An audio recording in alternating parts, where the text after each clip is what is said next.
Di antara sekian hikmah terkait dengan keutamaan Idul Adha adalah perjalanan spiritual keluarga besar Nabi Ibrahim alaihissalam, yang dengan perjalanan spiritual itu kemudian menjadi isyarat petunjuk yang diwariskan pada nabi-nabi setelahnya sampai dengan ke Nabi Muhammad sallallahu alaihi wasallam, yang kemudian jadi pedoman kehidupan utama kita sebagai umat Islam hingga kita kembali kepada Allah Subhanahu wa taala. Di antara sekian hikmah kehidupan keluarga Nabi Ibrahim alaihissalam, ada hal-hal pokok yang kemudian ditampilkan dalam Al-Quran sebagai petunjuk yang disampaikan oleh Rasulullah kepada kita semua, dan ini boleh jadi akan kita alami dalam kehidupan kita, sehingga sebelum persoalan-persoalan itu kita lalui, Allah sudah memberikan jalan keluar, sudah memberikan solusi yang bila kita pelajari dengan baik petunjuk kehidupan ini, tentunya segala aktivitas yang kita lalui akan mudah kemudian masalah-masalah yang datang untuk teratasi. Kisah ini dimulai dari perjalanan spiritual Nabi Ibrahim alaihissalam yang kemudian ditampilkan Al-Quran di surah ke-6 Al-An'am dari ayat 75 sampai 79 itu. Wa kadzalika nuri Ibrahim malakutas samawati wal ard wa liyakuna minal muqinin. Dan demikianlah kami berikan penampakan, kami berikan jalan, kami berikan petunjuk kepada Ibrahim alaihissalam supaya dengan itu bisa lebih mendekatkan diri kepada Allah Subhanahu wa taala. Petunjuk yang kami tebarkan di langit dan di bumi, yang dengan segala petunjuk itu diharapkan Ibrahim alaihissalam menjadi semakin yakin kepada Allah Subhanahu wa taala. Dengan keyakinan itu semakin dekat dengan Allah. Dengan kedekatan itu semakin mudah menjalani kehidupan yang dilalui. Orang yang dekat dengan pemberi solusi, maka mudah akan mengatasi segala persoalan yang dihadapi. Maka orang yang dekat dengan Allah, apa yang tidak bisa diatasi oleh Allah Subhanahu wa taala. Karena itulah penting kemudian untuk kita pelajari. Nabi Ibrahim alaihissalam seorang nabi, seorang rasul, tapi masih tetap diminta, diperintahkan oleh Allah untuk belajar, mengambil petunjuk-petunjuk yang dengan petunjuk itu bisa lebih mendekatkan diri kepada Allah Subhanahu wa taala. Beliau belajar dari fenomena alam, melihat kemudian ke langit, melihat penampakan rembulan, melihat penampakan matahari, belajar dari situ tentang hakikat ilmu tauhid, sehingga beliau menyimpulkan di akhirnya, inni wajjahtu wajhiya lilladzi fataras samawati wal ard hanifan muslima wa ma ana minal musyrikin. Sungguh pada akhirnya segala kesimpulannya yang Tuhan itu hanya Allah, yang hak itu hanya Allah, sampai kemudian beliau memasrahkan dirinya, saya pasrahkan diriku betul-betul kepada Allah Subhanahu wa taala. Saya akan berusaha mendekat kepada Allah. Saya mau salat, saya mau ibadah, saya mau melakukan apapun sehingga hidup saya bermanfaat, mendapat ridha Allah, dan wafat pun dalam naungan Allah Subhanahu wa taala. Itulah esensi dalam kehidupan bertauhid. Ini ditampilkan dalam Al-Quran untuk memberikan pesan kepada kita. Sesibuk apapun seseorang, sedalam apapun aktivitasnya, jangan lupakan bahwa kita punya Tuhan. Jangan lupakan bahwa kita akan pulang. Jangan lupakan bahwa kita akan kembali kepada Allah Subhanahu wa taala. Allah memberikan pelajaran yang sangat dalam. Seorang Ibrahim alaihissalam Khalilullah yang sangat disayang oleh Allah Subhanahu wa taala. Statusnya nabi, statusnya rasul, statusnya Abul Anbiya, bapak para nabi. Karena dari keturunannya, keluarga besarnya, itu rata-rata menjadi nabi dan rasul. Tapi segala status istimewa itu di hadapan Allah tidak menghentikan keadaannya, diperintah oleh Allah untuk tetap belajar. Yang dengan pelajaran itu semakin dekat dengan Allah Subhanahu wa taala. Karena itulah kedekatan dengan Allah ini menjadikan beliau satu, begitu terlindungi dalam setiap aktivitasnya. Ada yang usil, Allah lindungi. Ada yang jahil, Allah lindungi. Ada yang ingin menghancurkan, Allah lindungi. Ada yang ingin menghimpit, Allah lindungi. Dari semua aktivitas kehidupan tidak terpisahkan dari perlindungan Allah Subhanahu wa taala. Rizki begitu dimudahkan. Keturunan dirawat oleh Allah. Keluarga diperhatikan. Sejak awal khatib katakan, kita dekat dengan Allah, apa yang mustahil bagi Allah Subhanahu wa taala untuk dilakukan. Tapi perbandingannya, jika seorang Khalilullah yang sangat dicintai Allah, Abul Anbiya, bapak para nabi, seorang yang sangat sibuk berdakwah, pun demikian mencari nafkah, memerhatikan keluarganya, masih sempat untuk belajar, masih sempat untuk meluangkan waktu untuk mendekat kepada Allah. Maka siapa Anda? Saya, kita bukan Nabi. Tidak ada gelar bagi kita kekasih Allah Khalilullah. Tidak ada di antara kita yang bergelar Abul Anbiya, bapak para nabi. Tidak ada di antara kita yang memiliki kemudian kedekatan spesial seperti Ibrahim alaihissalam. Lantas mengapa kita kemudian tidak memiliki waktu walau sedikit untuk belajar mendekat kepada Allah Subhanahu wa taala? Jika orang yang telah menjadi kekasih Allah, Habibullah, Khalilullah, seluruh keluarganya baik dalam pandangan Allah, Abul Anbiya, begitu dekat dengan Allah, masih diminta untuk belajar. Antum sesibuk apa dalam sepekan tak punya waktu untuk mendekat kepada Allah? Bagaimana kita bisa menguatkan la ilaha illallah kalau tak pernah belajar dengan kalimat itu? Bukankah Allah berfirman, fa'lam annahu la ilaha illallah, Quran surah ke-47 ayat 19 itu? Kita mesti punya ilmu untuk menguatkan syahadat kita la ilaha illallah. Fa'lam, maka mesti punya ilmu, maka mesti tahu yang dengan pengetahuan itu annahu la ilaha illallah, semakin yakin kita bisa memantapkan tauhid dalam jiwa kita untuk kita bawa pulang sebelum wafat. La ilaha illallah. Perhatikan, satu dasar spiritual sederhana ini bila abai dilakukan, maka la ilaha illallah begitu mudah untuk luntur dari lisan bahkan hati kita dengan tawaran hanya mie instan, dengan tawaran hanya sarung saja, dengan tawaran kalimat-kalimat angin-angin surga dengan kata-kata cinta. Orang bisa meninggalkan kalimat la ilaha illallah hanya karena perkara dunia yang hilang bahkan sebelum dia wafat. Ini bagian yang pertama. Sampai dengan detik ini 10 Dzulhijjah, hari Jumat Sayyidul Ayyam 1441 Hijrah, bagaimana kalimat la ilaha illallah ini tertanam kuat dalam hati kita. Jangan-jangan saat sakaratul maut itu tiba, sebelum kita kembali kepada Allah, bila tidak melekat dalam jiwa, mustahil ia akan terpancarkan ke dalam lisan saat sakarat untuk mengucapkan la ilaha illallah. Dan tidak mudah untuk mengucapkan kalimat itu bila kalimat la ilaha illallah tidak pernah kita pupuk dan tanamkan kuat dalam jiwa kita. Pelajaran pertama. Pelajaran yang kedua, hadirin sekalian, Nabi Ibrahim alaihi salam setelah kemudian berumah tangga baik dengan Sayyidah Sarah ataupun juga Sayyidah Hajar alaihimussalam jami'an, tidak pernah merasa dan menjadikan kesolehan itu milik pribadi. Beliau kemudian salurkan, beliau sampaikan, beliau bagi nilai-nilai kesolehan itu dengan menghadirkan pendidikan dalam keluarganya. Istrinya diberikan pendidikan untuk mendekat kepada Allah, ditanamkan nilai-nilai keyakinan, dihadirkan nilai-nilai ibadah, sehingga dengan penyaluran nilai-nilai ibadah, dengan pembagian, share nilai-nilai kebaikan tadi yang mendekat kepada Allah, menjadikan satu keluarga ini utuh bertawakal kepada Allah Subhanahu wa taala. Dengan tawakal ini, sekarang perhatikan apa yang terjadi.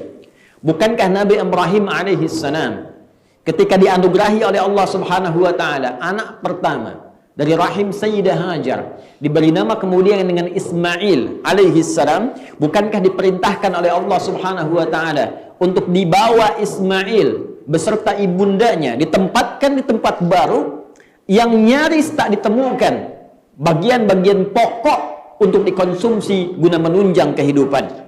Ya, dalam bahasa Al-Quran di surah ke-14 itu, di ayat ke-37 itu, biwadin ghairi dhi zar'in inda baitikal muharram.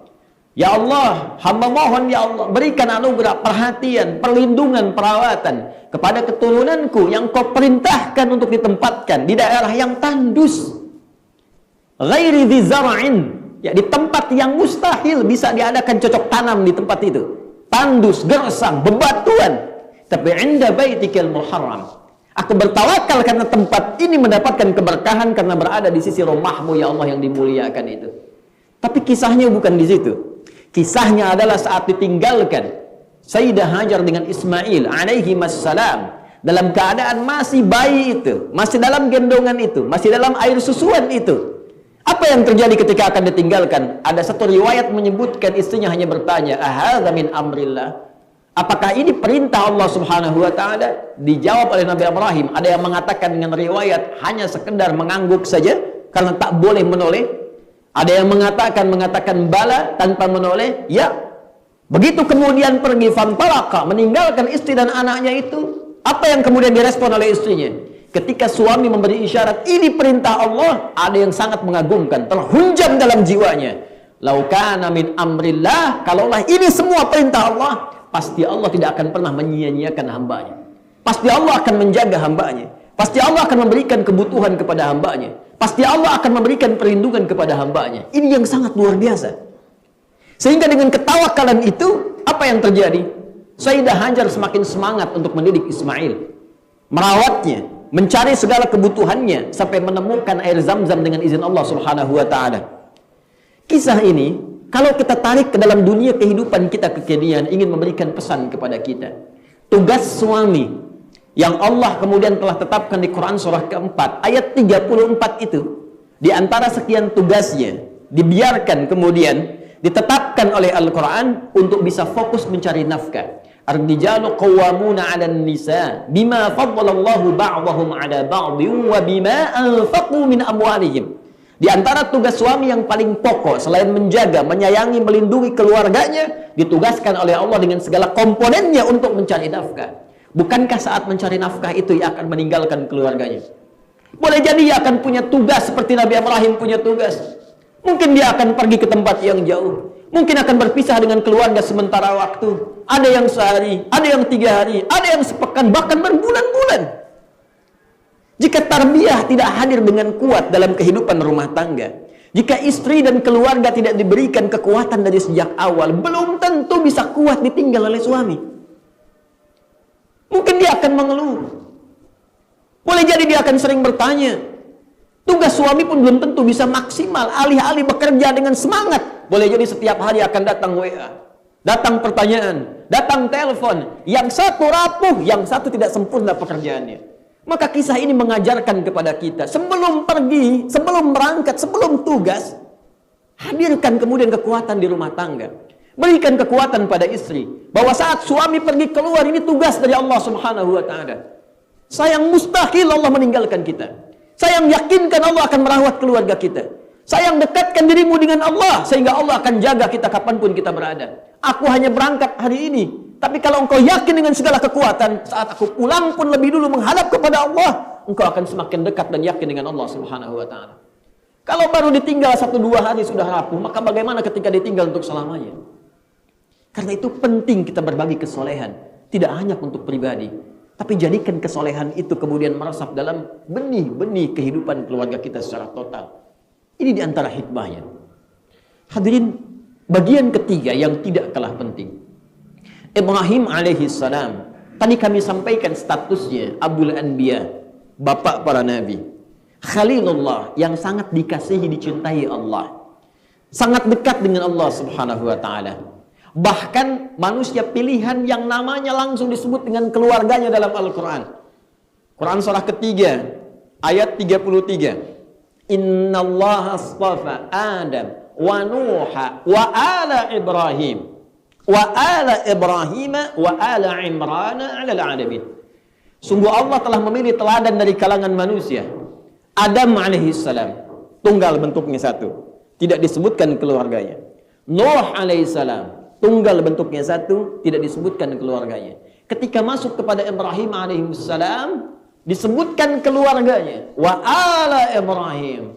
Kenapa disebutkan keluarganya? Karena Ibrahim alaihissalam berhasil mendidik keluarganya, membagi nilai kesolehannya, sehingga utuh satu keluarga soleh dalam pandangan Allah Subhanahu wa Ta'ala. Bahkan puncak Nabi terakhir, Nabi Muhammad sallallahu alaihi wasallam, adalah berakar kuat, bersumber dari keturunan Nabi Ibrahim alaihissalam, jalur Sayyidina Ismail alaihissalam.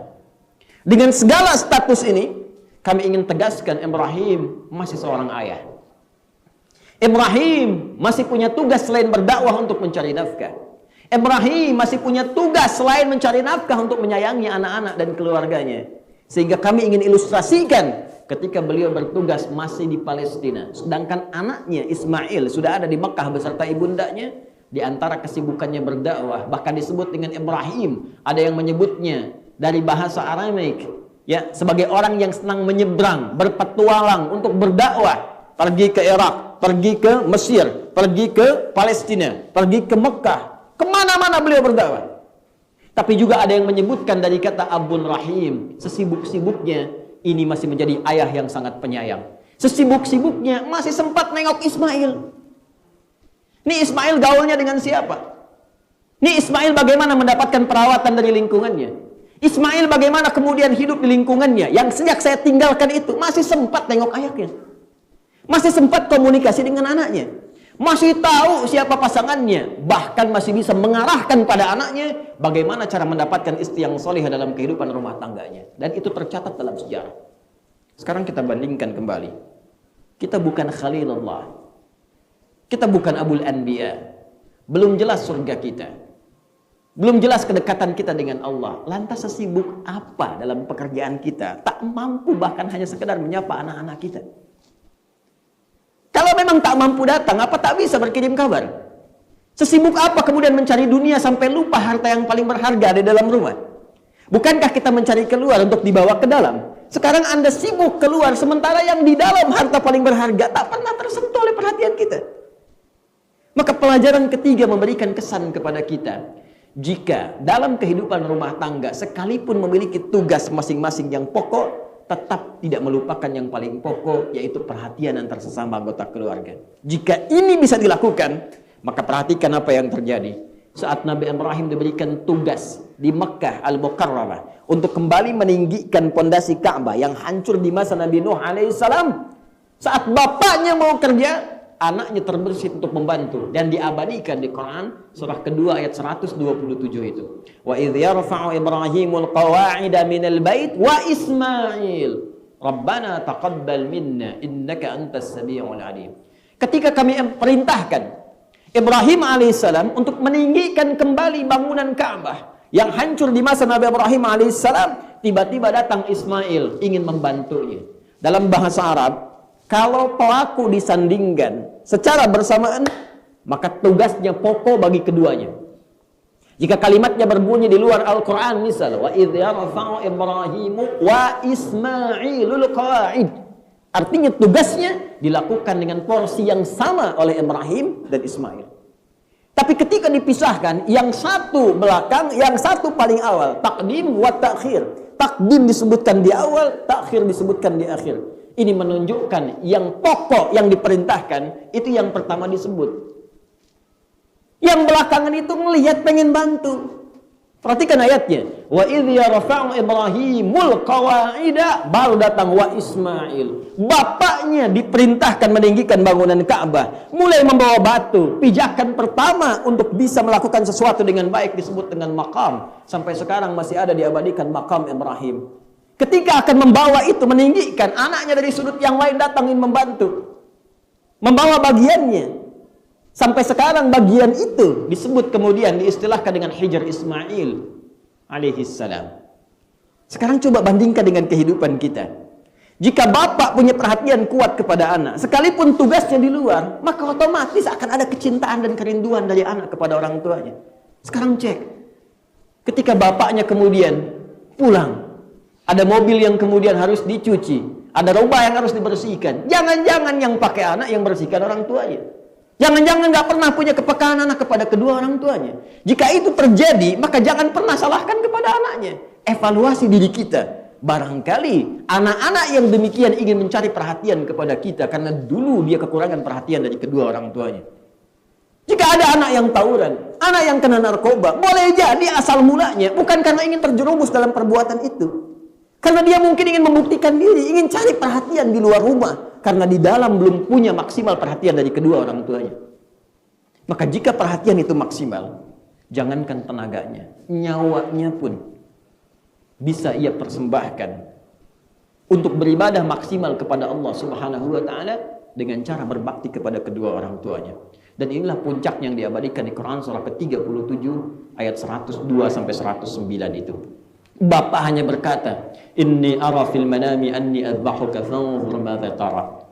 Nah, bapak tadi malam mimpi bapak menyembelih engkau.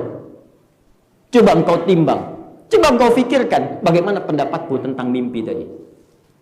Allahu akbar, Allahu akbar walillahil hamd. Hadirin, Ibrahim alaihissalam itu nabi.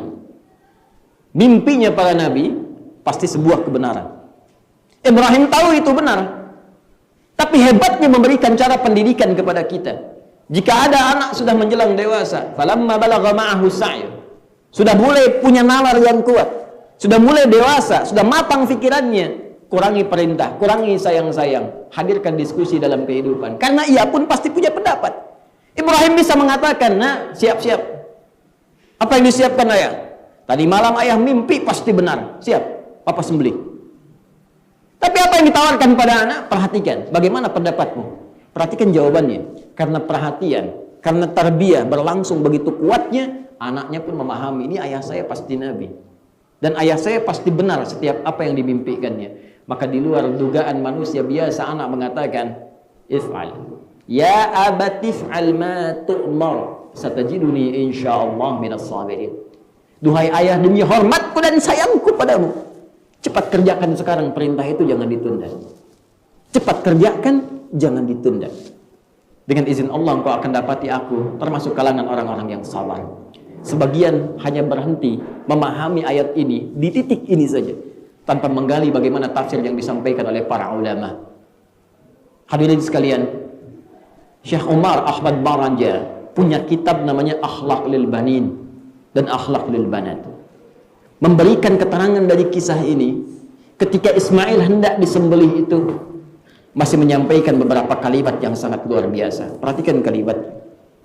Ketika mulai kemudian akan diikat, beliau katakan, duhai ayah, tolong pisahkan baju luarku ini, dan mohon lipatkan dengan baik, dan sampaikan pada ibunda yang aku sayangi, dari putra satu-satunya yang sangat mencintainya ini, sebagai kenangan agar beliau tidak larut dalam kesedihan setelah wafatku ini. Satu. Dua, ketika kemudian mulai diikat, beliau katakan, duhai ayah, mohon kencangkan ikatan ini, supaya saat engkau kencangkan itu, aku tidak punya kesempatan untuk meronta dan bergerak, sehingga saat itulah engkau muncul rasa iba dalam hatimu, sehingga tidak jadi menunaikan perintah Allah untuk menyembelih aku itu. Tiga, ya abati, duhai ayah, tolong tajamkan pisau itu, yang dengan tajamnya pisau itu akan menjadikan proses penunaian ibadah berlangsung begitu cepat dan tidak menghadirkan rasa sakit yang mendalam padaku saat disembelih. Sempurna. Anak hanya disampaikan bapak mimpi, bukan hanya mengatakan pak lakukan, tapi ingin berpikir menyempurnakan tugas bapaknya sebagai ibadah kepada Allah Subhanahu wa taala, walaupun nyawa mesti merenggang dalam dirinya. Saya ingin katakan, bandingkan dengan kita saat ini. Alih-alih anak bisa mengorbankan nyawanya karena Allah Subhanahu wa taala lebih bakti kepada kedua orang tuanya, innalillah bahkan mengirimnya ke panti jompo, bahkan bermohon kepada Allah kalau memang sudah tiba ajalnya, percepat ya Allah. Orang tua kita dulu melihat anak di rumah sakit ingin bertukar nyawa kalau dimungkinkan. Adakah anak sekarang begitu melihat orang tua di rumah sakit punya pikiran yang sama? Bukan poinnya pada pertukaran nyawanya, karena semua kematian hanya digariskan oleh Allah Subhanahu wa taala. Poin yang terbesar, esensi bakti kita kepada kedua orang tua kita. Dan jika orang tua mengharapkan bakti dari anak, maka jangan hanya sekedar menuntut. Lihat, kembalikan telunjuk itu pada diri kita. Sejauh mana kita menyiapkan anak-anak itu untuk menjadi saleh, karena mustahil anak menjadi saleh jika tidak diiringi oleh sifat kedua orang tua yang saleh di hadapan Allah Subhanahu wa taala.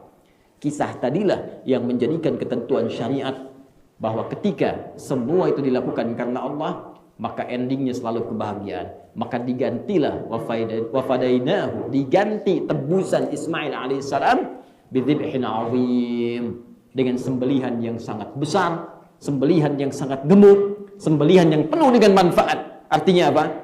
Jika kita berusaha untuk selalu berikhtiar, berkorban untuk ibadah kepada Allah, walaupun memang terasa sulit, walaupun memang kadang-kadang terasa sakit, walaupun lelah, itu wajar. Orang tidak beriman pun kerja lelah. Masa Anda yang beriman gak mau lelah? Semua pasti untuk dunia saja lelah. Kenapa akhirat tidak ingin merasa lelah? Tahajud itu lelah, menghafal Quran itu lelah. Ya, seperti Anda bekerja juga merasakan lelah. Jadi kalau Anda bisa merasa lelah untuk kehidupan dunia yang akan Anda tinggalkan, kenapa kita tidak investasi dengan kelelahan itu untuk akhirat yang abadi kita di dalamnya? Dan dari kisah semua tadi, akhirnya pasti akan melahirkan kebahagiaan ketika kita dekat dengan Allah Subhanahu wa taala. Bahkan kisahnya abadi sampai kini. Bukankah Zam-Zam itu abadi sampai hari ini? Bukankah penyembelihan hewan kurban abadi sampai saat ini? Bukankah sunnah menyembelih hewan kurban yang tadi dilakukan terjadi sampai saat ini? Menajamkan pisaunya, ikat dengan kuat, perlakukan baik hewannya. Bukankah semua sunnah tadi berasal dari kisah-kisah yang disampaikan tadi? Karena itulah kisah ini seluruhnya, walaupun singkat disampaikan, setidaknya mesti menjadikan bahan evaluasi paling minimal setahun sekali. Jangan sampai selama setahun kita diingatkan dengan prosesi Idul Adha ini hanya menjadikan formalitas sholat dan menyembelih kemudian tuntas dan selesai. Tidak, saudara-saudariku. Lebih daripada itu, setahun sekali adalah momentum untuk berkumpul dengan keluarga. Momentum untuk evaluasi. Lihat anak kita yang lucu-lucu itu. Lihat keluarga kita, cucu kita. Tanyakan apakah mungkin bertemu kembali di akhirat nanti. Apakah bisa bersatu di surga nanti. Dengan rahmat Allah Subhanahu wa ta'ala. Kalau sadar itu begitu berat untuk dilakukan, setidaknya berjuanglah sejak kini supaya semua itu menjadi penilaian terbaik di sisi Allah Subhanahu wa ta'ala untuk mengabulkan apa yang telah kita ikhtiarkan. Semoga tausiah singkat ini bisa memberikan bekal terbaik kepada kita untuk berkontemplasi, merenung bersama keluarga besar tercinta, dan mudah-mudahan semangat kita untuk tinggal di Taman Firdaus ini mempertemukan kembali kita semua di akhirat nanti dengan izin Allah di Firdaus yang sesungguhnya. Kita telah berikhtiar dengan harta kita, berikhtiar dengan fisik kita, berikhtiar dengan pikiran kita, maka sempurnakan ikhtiar itu dengan mengamalkan apa yang telah kita rencanakan. Hanya itu yang terbaik yang kita lakukan sebelum kita pulang. Karena ada saatnya kita pasti akan kembali. Saya menyiapkan dari sejak malam untuk hadir di sini. Rasa-rasa ingin pulang. Kemudian untuk kembali ke sini.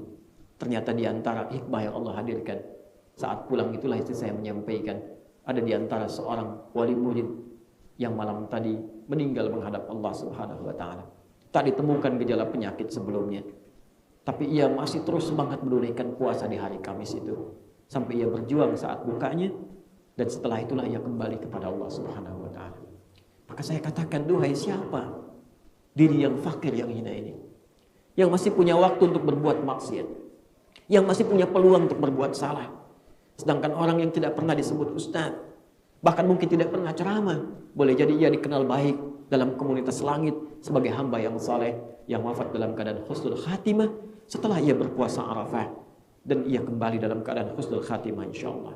Maka siapa kita yang masih punya kesempatan untuk berbuat salah dan masih merasakan santai dalam menjalani kehidupan ini, padahal kita diburu oleh kematian yang kapan saja bisa hadir dalam kehidupan kita. Semoga kita bisa merenungkan, kita bermohon kepada Allah, berdoa kebaikan, dan mudah-mudahan doa ini dikabulkan di hari Jumat Sayyidul Ayyam, di 10 Dzulhijjah yang mulia ini. Semoga ini menjadikan kesan bagi kita untuk berubah sebelum kita kembali kepada Allah dalam suasana yang sesungguhnya. Allahu Akbar, Allahu Akbar, Allahu Akbar, walillahil hamd.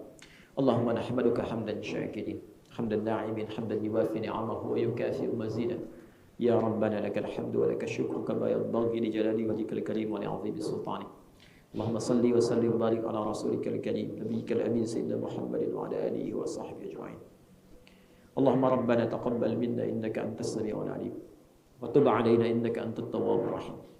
Ya Allah, mohon berkenan menerima seluruh amalan kami yang telah kami tenun dari sejak balik sampai dengan saat ini ya Allah. Kami tidak tahu dari sekian banyak ibadah yang kami tunaikan berapa yang telah Engkau terima. Namun kami yakin dengan sifat syukur-Mu ya Allah, dengan nama-Mu yang mulia, yang menerima walaupun sedikit, ada sebagian yang Kau nilai baik dalam pandang-Mu ya Arhamar Rahimin. Engkau maha mendengar apa yang kami mohonkan, Engkau maha mengetahui apa yang kami siratkan.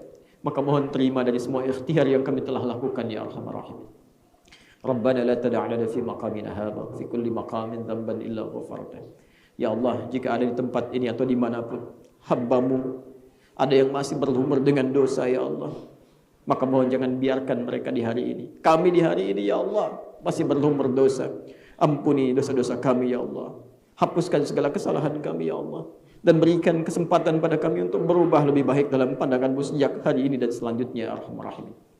Wa la hamman illa farajtah. Jika di hari ini ada yang merasakan kegelisahan, ketidaknyamanan, maka mohon tenangkan jiwanya ya Allah, lembutkan hatinya, damaikan hatinya ya Allah, agar mendapatkan ketenangan dalam kehidupan dan jiwanya.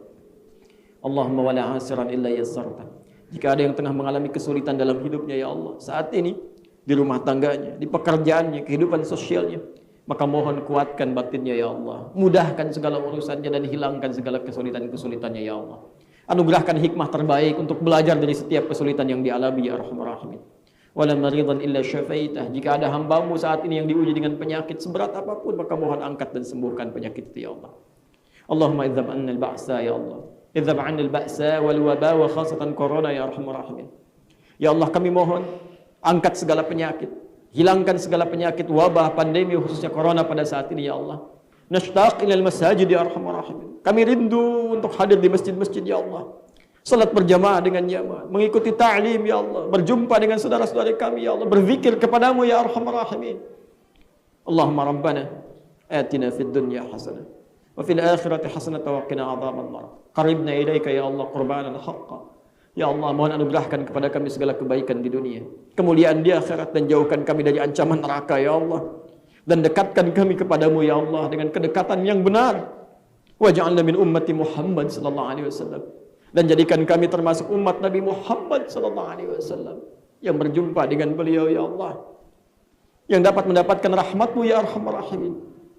Allahumma ya Rabb, Allahumma ya Rabb, alif baina qulubina, ati anfusana taqwa wa zakkiha anta khairu man zakkaha anta waliyuha wa maulaha.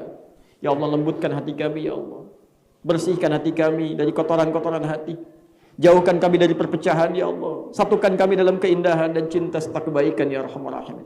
Allahumma ihfaz biladana Indonesia waj'al umara'ana udala. Ya Allah, jaga negeri kami Indonesia ya Allah, dan berikan taufik, hidayah, petunjuk kepada para pemimpin yang mengelola negeri ini ya Allah, agar dapat mengerjakannya dengan adil sesuai dengan petunjuk-Mu.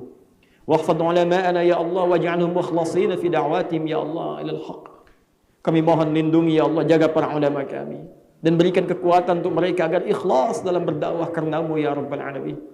Allahumma bifadlika subhana rabbika rabbil izzati amma yasifun wa salamun alal mursalin wa akhiru da'wana subhanakallahumma bihamdika nashhadu an la ilaha illa anta nastaghfiruka wa natubu ilaik walhamdulillahi rabbil alamin. Barakallahu li wa lakum fil Qur'anil azim wa nafa'ani wa iyyakum bima fihi minal ayati wa dhikril hakim. وتقبل مني ومنكم تلاوته إنه هو السميع العليم وآخر دعوانا أن الحمد لله رب العالمين ثم السلام عليكم ورحمة الله وبركاته.